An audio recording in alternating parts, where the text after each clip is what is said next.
Baik, kasus gagal bayar Koperasi Simpan Pinjam Indosuria diduga merugikan nasabah hingga ratusan miliar rupiah. Perkembangan terbaru, Barreskrim Polri telah menahan sejumlah mantan pengurus KSP Indosuria Cipta. Satgas Penanganan Koperasi Bermasalah menyebut terus memantau bagaimana pembayaran homologasi atau perjanjian perdamaian simpanan anggota koperasi dan terus berupaya untuk mengawal hak anggota koperasi atas simpanannya. Belakangan kasus investasi di koperasi tersebut menyita perhatian publik. Lalu bagaimana karakteristik koperasi bermasalah yang harus dikenali dan perkembangan kasus gagal bayar nasabah tersebut? Untuk membahasnya kami telah terhubung dengan Ketua Satgas Penanganan Koperasi Bermasalah Bapak Agus Santoso. Pak Agus, selamat pagi. Pak Agus, baik, sepertinya belum mendengar. Namun Pak Agus, kami informasikan bahwa di sini juga ada Patricia Goh, korban KSP Indosuria yang juga akan didampingi oleh kuasa hukum Bapak Alfirli. Bapak Patricia, selamat pagi.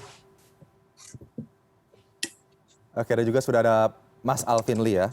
Baik, kita langsung saja mulai dialog diskusi kita pada pagi ini terkait dengan koperasi bermasalah yang kemudian menyebabkan gagal bayar kepada para nasabah. Saya akan ke Pak Agus terlebih dahulu. Pak Agus, apakah sudah bisa mendengar suara saya dengan jelas? Pak Agus.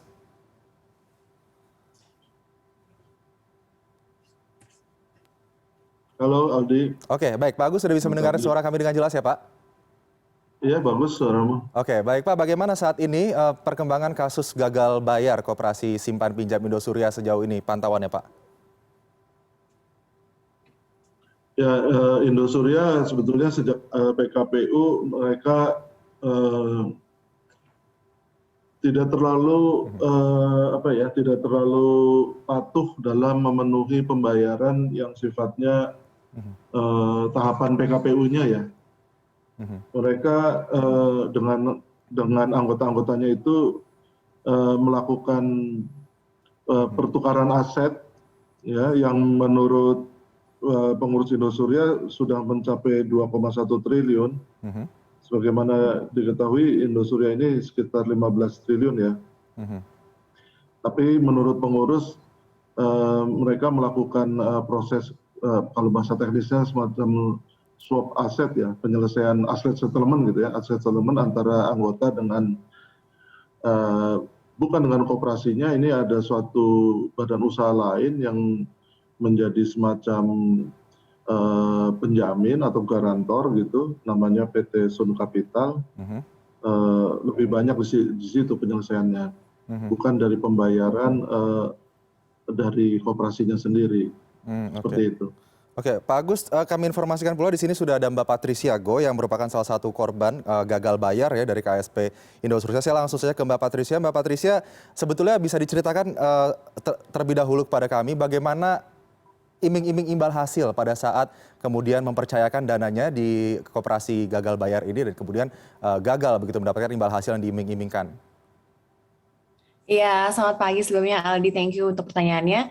Jadi yang pertama tuh sebenarnya yang tertarik tuh mama saya, tertarik masuk karena ya pastinya bunganya sedikit di atas suku bunga bank. Dan Koperasi Indosuria bilang izin lengkap dan punya banyak aset. Dan Indosuria adalah perusahaan yang besar, jadi dipikirnya pasti aman lah gitu. Jadi sebenarnya bukan dari saya tapi lebih ke mama, tapi mama memasukkan uang saya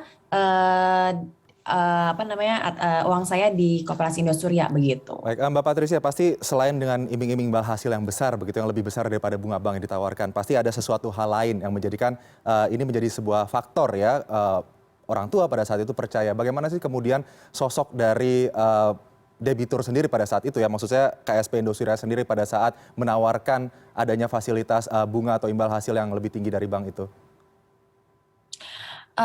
Sebelum kejadian ini, saya juga nggak mengenal beliau dan juga Koperasi Indosuria. Tapi yang pasti namanya perusahaan sebesar Indosuria, yang kalau kita jalan di MH Tamrin, kita lihat ada gedung Indosurianya, wah ini pastinya tuh pelaku bereputasi, punya banyak aset, jadi aman lah untuk taruh dananya di sana gitu. Jadi waktu itu saya juga nanya ke mama, Ma ini aman gak sih? Kok mohon maaf ya, aku memang kurang mengerti soal koperasi gitu, dan menurut aku agak-agak dodgy sebenarnya.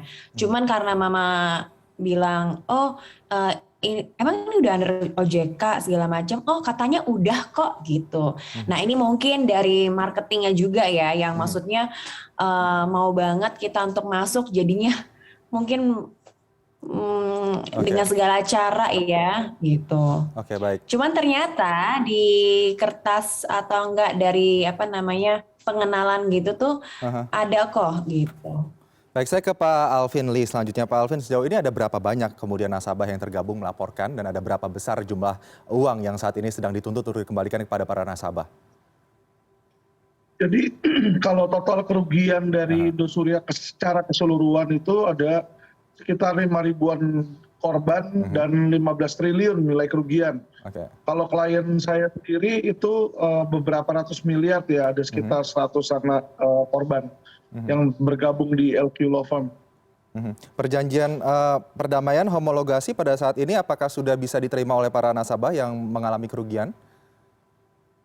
Jadi begini Pak, perjanjian homologasi itu kami anggap sebagai hanya modus untuk mengulur-ngulur, karena surat yang diterima para klien kami itu terima surat kemarin menyatakan bahwa Koperasi Indosuria sudah tidak mampu melakukan kewajiban homologasi dan mereka minta supaya kewajiban dialihkan ke PT Sun.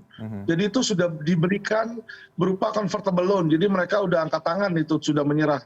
Oke. Itu yang makanya saya bilang PKPU itu hanya modus, karena ujung-ujungnya sekarang mereka sudah nyerah dan tidak mau melanjutkan kewajiban. Oke, jadi sudah ditemukan dari tim kuasa hukum para nasabah ini KSP Indosuria tidak mampu ya saat ini untuk membayar ganti rugi kepada para nasabah yang nilainya sampai triliunan rupiah tadi.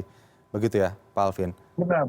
Baik, saya ke Pak Agus. Pak Agus, ini kalau bicara tentang koperasi yang menghimpun dana masyarakat, kemudian mengiming-imingi imbal hasil besar begitu yang akan ditaruh di instrumen investasi tertentu, sebetulnya dari Satgas Koperasi Bermasalah sendiri ini menyalahi fungsi dari koperasi itu sendiri nggak sih, Pak? Ya, Mhm. jadi Mas Aldi ya, Aldi ya? Ya, Mas silakan Pak, Aldi suara dan terdengar.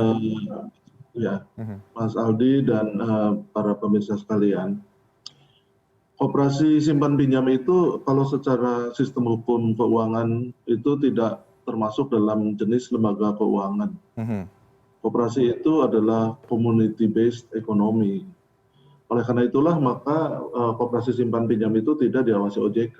Kalau yang diawasi OJK itu adalah lembaga keuangan ya, seperti bank, lembaga keuangan non bank, dan pasar modal. Koperasi ini tidak masuk di situ sehingga memang tidak diawasi oleh sistem keuangan.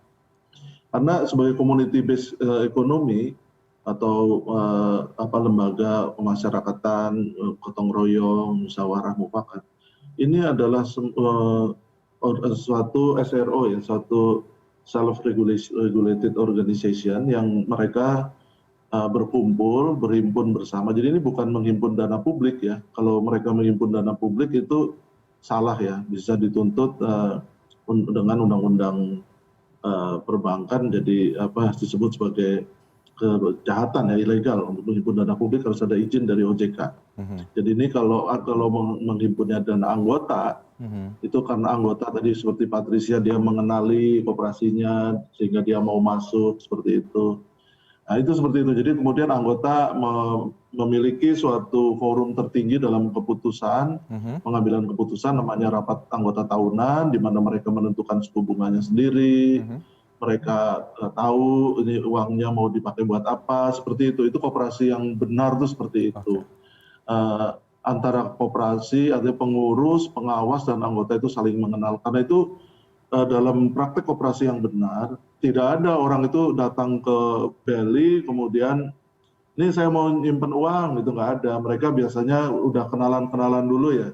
Oke. Tahu banget, oh ini visinya ini, misinya ini, berapa bunganya mau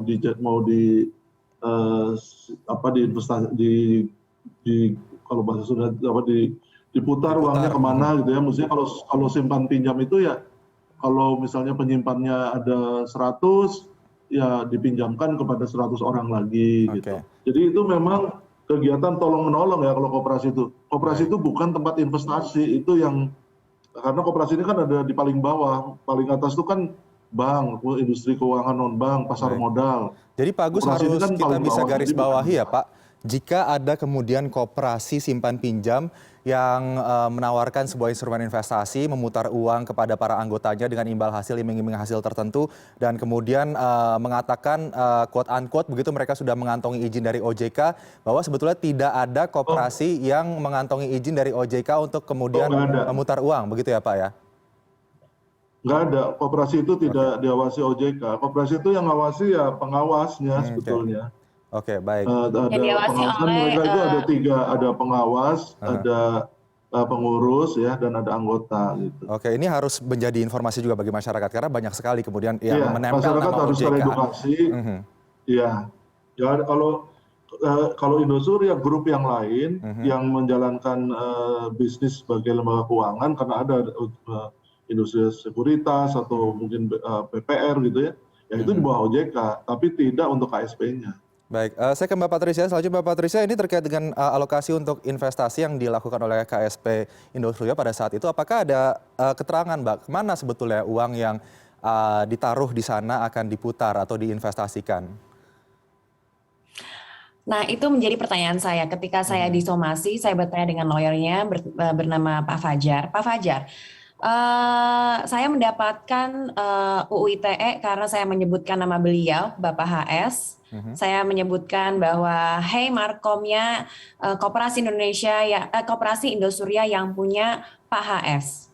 Nah, di situ aku dibulatkan karena saya menyebutkan yang punya, saya mendapatkan somasi, langsung saya nanya kepada Pak Fajar. Pak Fajar, please tell me bagian mana yang saya salah.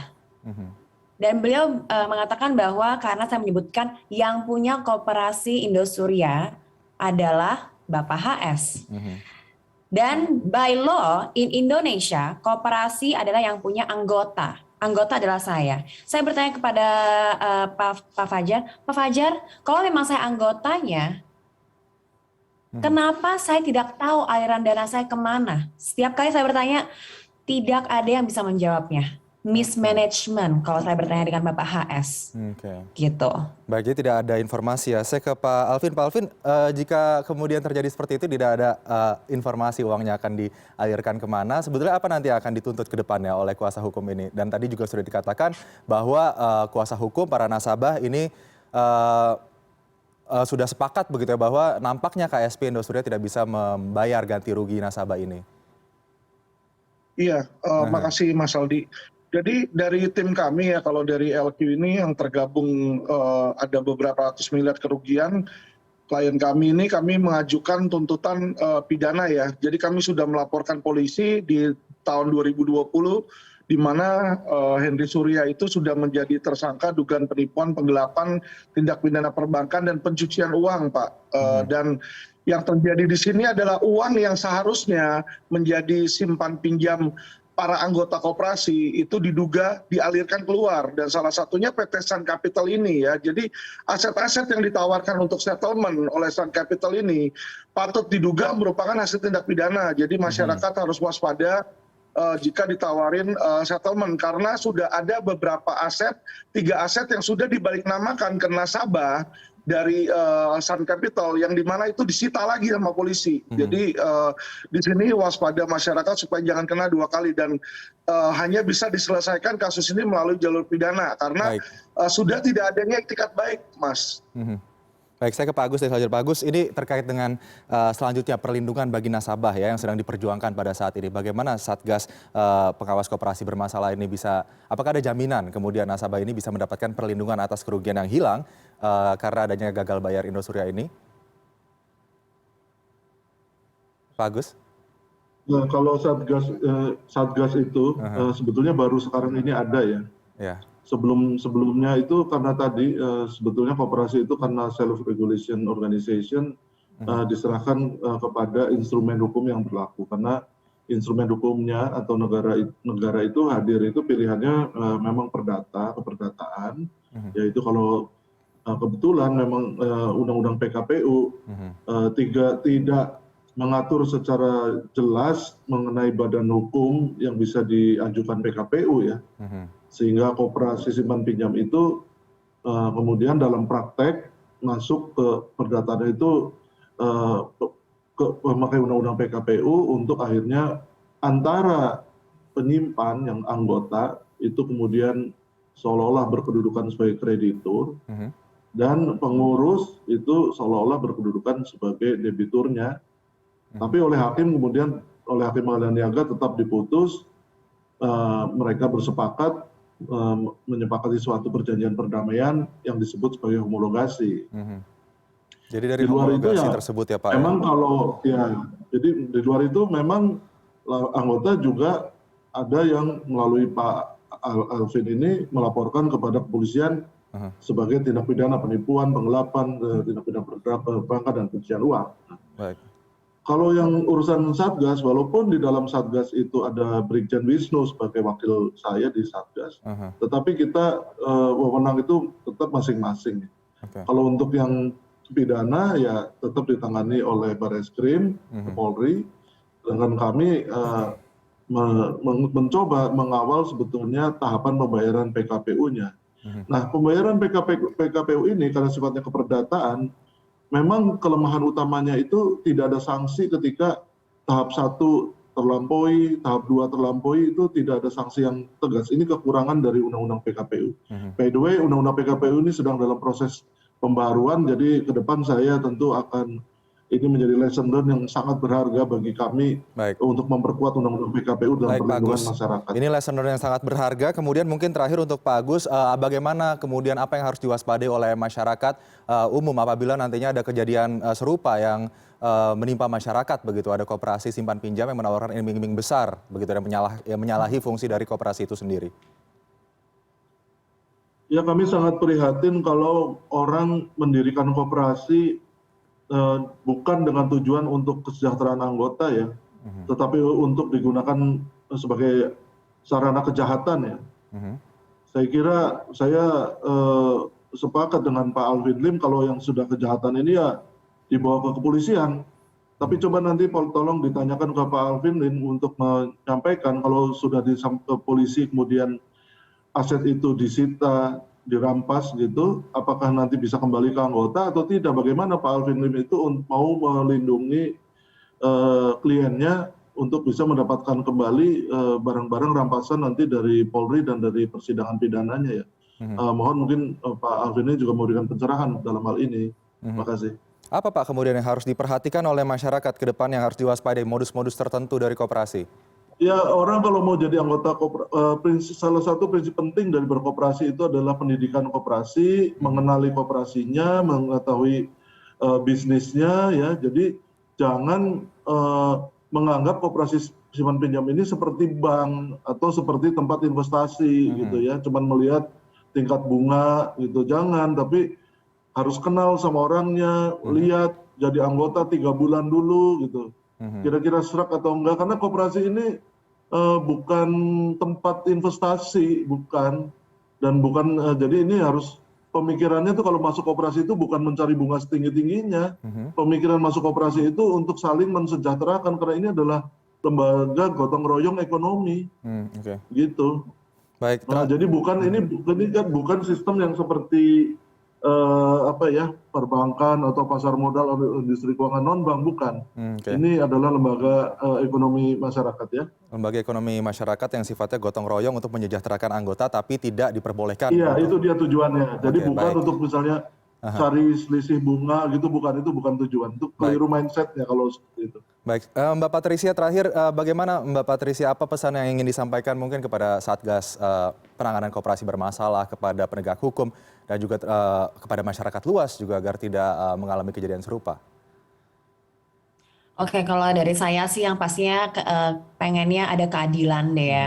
Karena menurut saya koperasi simpan pinjam Indosuria ini kurang diperhatikan oleh penegak hukum dan kepolisian.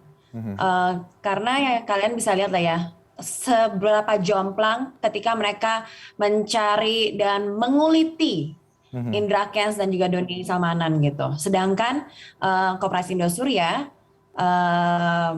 Bapak HS-nya, pelakunya itu tidak dicek sampai satu keluarganya gitu.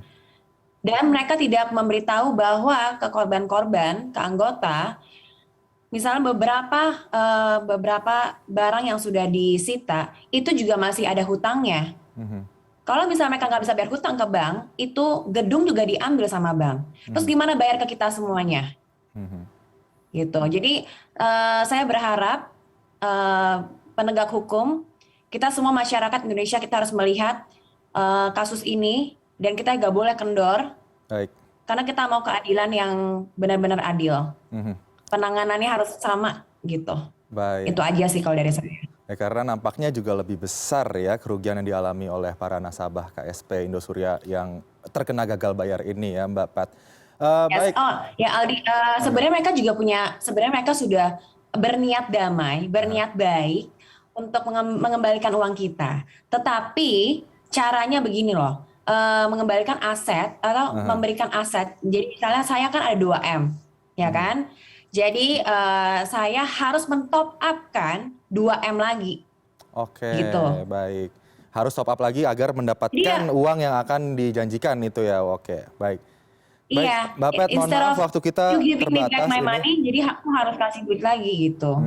Ya, semoga ini masih diusut, kasusnya masih berjalan di pengadilan. Semoga nantinya bisa mendapatkan keadilan yang diharapkan oleh nasabah yang menerima ataupun harus menderita karena gagal bayar ini. Dan selanjutnya juga masyarakat ke depannya tidak lagi ya tertipu iming-iming hasil besar dari koperasi yang menawarkan berbagai fasilitas namun ternyata ujung-ujungnya gagal bayar begitu ya. Terima kasih para narasumber, Pak Agus Santoso, Ketua Satgas Penanganan Koperasi Bermasalah, Patricia Go, korban dari KSP Indosuria, selebritis Indonesia, kemudian ada Alvin Lim, kuasa hukum korban KSP Indosuria. Terima kasih Bapak, Ibu, selamat pagi, salam sehat.